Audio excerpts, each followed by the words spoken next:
2012 में वहां पर एक कंप्लेंट आई कि जो SC/ST बच्चे हैं उनको जानबूझ के एक आप सभी लोगों तक खबरें पहुंच रही हैं। अगर नहीं पहुंच रही तो हम आप तक पहुंचाने का भी प्रयास कर रहे हैं। आप सभी लोगों को पता होगा कि जो यूजीसी को लेकर नए नियम कायदे कानून आए हैं, उसको लेकर कितना बवाल काटा जा रहा है। कई लोग इसका विरोध प्रदर्शन भी कर रहे हैं, तो कई लोग इसके लार्ज नंबर ऑफ इसका सपोर्ट भी कर रहे हैं, क्योंकि आप सभी लोगों को पता होगा कि जो यूनिवर्सिटी है, कॉलेज है, उसमें 118% जातिवाद बढ़ा है। अब लेकिन जब जातिवाद के खिलाफ इस प्रकार से नियम कायदे कानून आते हैं तो 51 लोग हैं जो इसका विरोध कर रहे हैं। तो आपको कुछ केस के माध्यम से हम आपको बताना चाहते हैं कि ये नियम क्यों जरूरी थे, और क्यों आपको हम बता दें कि 2012 का केस हम आपको याद दिलाना चाहते हैं। अगर आप इस केस को नहीं जानते हैं तो आप बहुत ही पीछे हैं।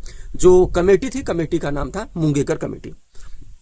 एम्स के सामने सर्जन हॉस्पिटल है, जिसे वर्तमान में हम महावीर के नाम से आजकल हम जानते हैं। 2012 में वहाँ एक कंप्लेन आई कि जो ST/SC बच्चे हैं उनको जानबूझकर एक पेपर में फिजियोलॉजी में फेल किया गया, वो भी रिटन टेस्ट में, नॉट इन इंटरव्यू। सोचिए कि रिटन टेस्ट में फेल किया गया, इंटरव्यू में फेल नहीं किया गया। अब सोचिए कि इंटरव्यू में कितना जातिवाद होता होगा।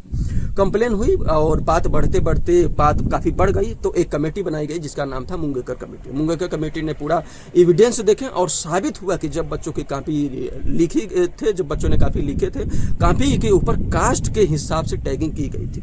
ये मुंगेकर कमेटी की रिकमेंडेशन मैं आपको बता रहा हूँ। अगर आप देखना चाहते हैं तो बाकायदे उसको जाकर देख सकते हैं, पढ़ सकते हैं।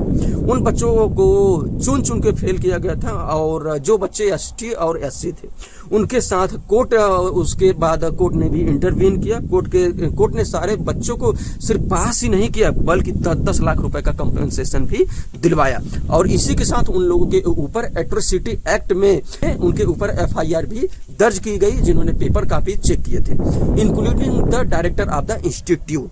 और ये जातिवाद लोग कहते हैं कि हम जातिवाद नहीं करते हैं, और इनको ये बात समझना होगा कि अगर जातिवाद आप नहीं करते हैं तो किस बात से आपको डर लग रहा है। आप जातिवाद करते हैं, इसीलिए जब जातिवाद के खिलाफ कोई नियम कायदे कानून आते हैं तो आप उसका विरोध करते हैं। आप लोग इसको क्या सोचते हैं? आप लोग अपनी प्रतिक्रिया अवश्य दें। बहुत बहुत धन्यवाद।